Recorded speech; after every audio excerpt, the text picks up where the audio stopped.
Hi hello welcome to మగువా channel. భారత ప్రభుత్వం నుంచి పద్మశ్రీ అందుకున్న సౌదీ మహిళ, ఈమె గురించి ఇప్పుడు తెలుసుకుందాం. నవూఫ్ అల్మారీ సౌదీ అరేబియాలో తొలి యోగా ఆచార్యురాలు.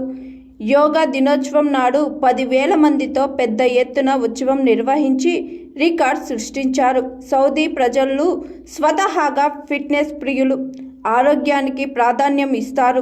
దీంతో తన పని సులభమైందని చెబుతారు నవూఫ్. యోగా మనసును శుద్ధి చేస్తుంది, హింసాత్మక ఆలోచనలను బుర్రలో నుంచి తొలగిస్తుంది.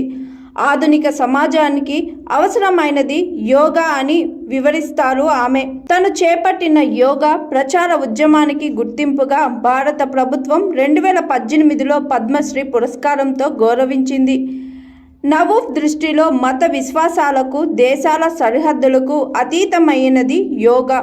సౌదీ తర్వాత భారతదేశమే నా మాతృభూమి అంటారు ఆమె. ఈ దేశం నాకు జ్ఞానాన్ని ప్రసాదించింది, నాలోని నన్ను తెలుసుకునే అవకాశం ఇచ్చిందని ఉద్వేగంగా చెబుతారు.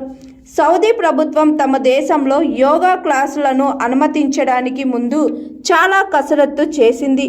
అనేక అధ్యయనాల తరువాతే పచ్చజెండా ఊపింది. ఆయుర్వేద విజ్ఞానాన్ని సౌదీ ప్రజల్లోకి తీసుకెళ్లాలన్నది నా ఆలోచన. నా తదుపరి ప్రయత్నం ఆ వైపుగానే ఉంటుంది అంటూ భవిష్యత్ ప్రణాళిక వివరించారు నయూఫ్. తాజా భారత పర్యటనలో భాగంగా ఆమె కోనార్కులోని సూర్య దేవాలయాన్ని సందర్శించారు.